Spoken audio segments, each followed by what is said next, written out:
Mais avant de commencer, s'il vous plaît, n'oubliez pas de vous abonner et activer la cloche de notification pour ne pas manquer nos prochaines publications. Top, c'est parti!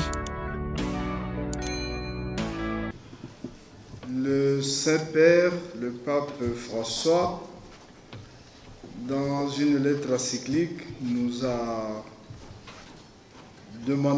exhorté à nous considérer tous comme des frères et sœurs.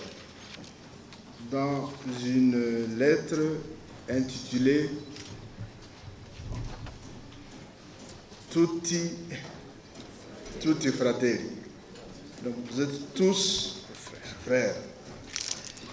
Et c'est dans ce contexte que je ne vais pas revenir à énumérer tous vos titres, que chacun selon son rang, son titre respectif. Je voudrais conclure, clôturer cette séance de restitution,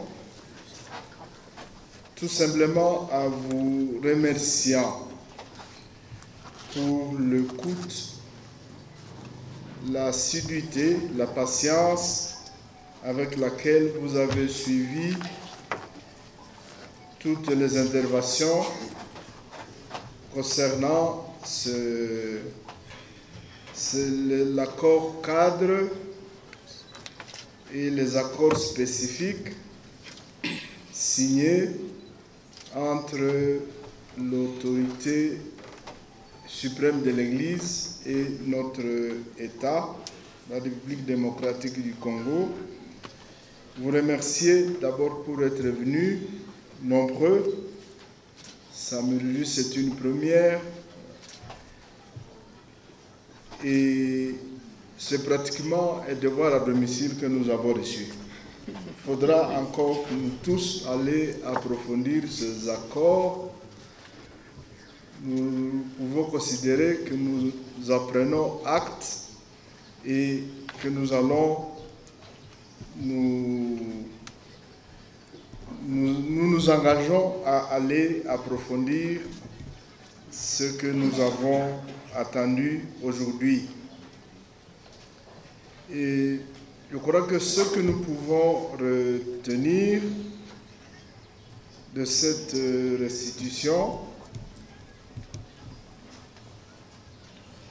de la signification du contenu et de la portée de l'accord cadre, c'est simplement à partir du principe qui a été énoncé ici, pacta sunt servanda, c'est-à-dire il faut respecter les accords.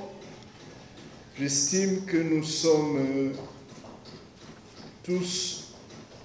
restons tous invités, chacun à ce qui le concerne, à capitaliser les acquis de cet accord qui renforce la collaboration entre l'Église et l'État de notre pays. Au niveau de tous ces responsables où ces institutions sont représentées ou servies. Il s'agit entre autres de nous engager ensemble à travailler pour sa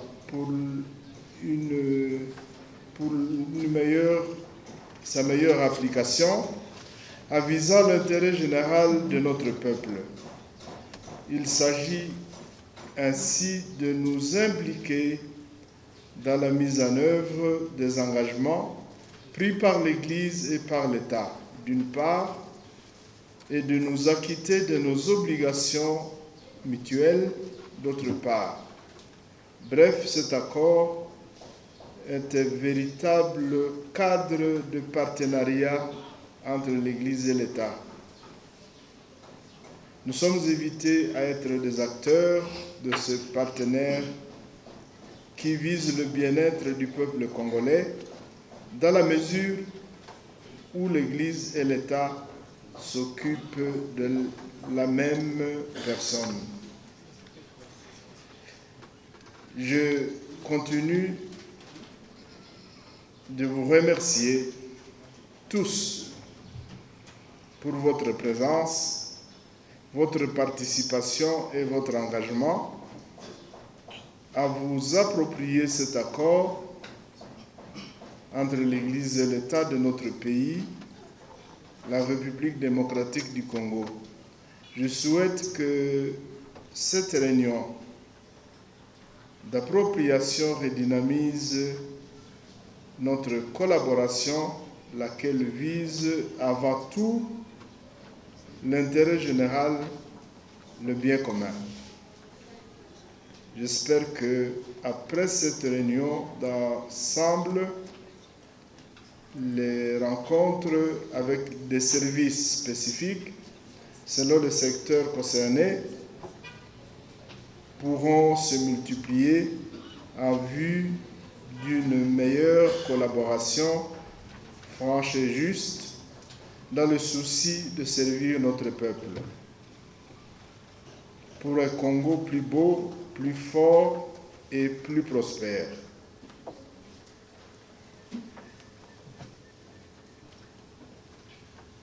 Cela dit, avant de déclarer quand même la clôture, si je sortais d'ici sans avoir rappelé ou demandé au service, cela m'est revenu lorsque j'ai entendu quelqu'un parler de l'environnement. J'ai un très grand problème. Il y a des services de l'environnement, il y a des services des mines. Lorsque je circule aujourd'hui sur nos routes, même à partir de Butembo, je vois qu'il y a des routes qui risquent de disparaître, peut-être même d'ici quelques mois. Surtout des routes de dessert agricoles, parce qui passent surtout à côté des rivières dans lesquelles on extrait du sable. Et quant aux demandes, c'est vrai, nous vivons dans une situation d'extrême pauvreté. Voire des mamans ou même des hommes qui sont dans les rivières en train d'extraire du sable. Mais si vous demandez, on dit non, nous avons reçu des autorisations. Mais avec quelles conséquences cela? Il y a des routes qui vont disparaître. Je prends pour Thomas, si moi je suis de la paroisse de Lukanga, si vous prenez de Moussienene pour aller à Lukanga, la route est en train de disparaître. Je suis heureux que l'administrateur du territoire soit ici. Et je sais que c'était le cas aussi ailleurs, même ici à Ville. Notre rivière ici de Kimemi, je ne sais pas si ceux qui vont vivre dans cette ville dans 20 ans, 10 ans, je ne sais pas ce que seront tous ceux qui habitent le long de la rivière. Je crois que ce sont des matières. En parlant de l'environnement, de ce service des mines, je crois qu'il faudrait bien y voir. Normalement, quand j'entends parler des mines, je pense immédiatement à l'or, à toutes les ressources douées. Mais pas d'abord aux pierres de carrière qu'on exploite pour construire et peut-être au sable. Je pense d'abord à nos richesses naturelles. Et je demanderai, en tout cas je sollicite qu'il y ait quand même une plus grande attention à cette question. S'il y a des responsables, qu'ils régulent ces dangers.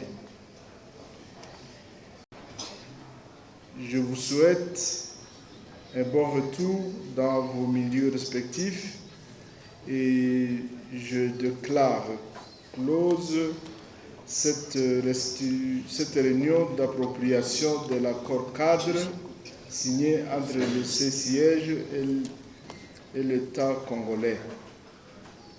Bonne année 2023. Merci.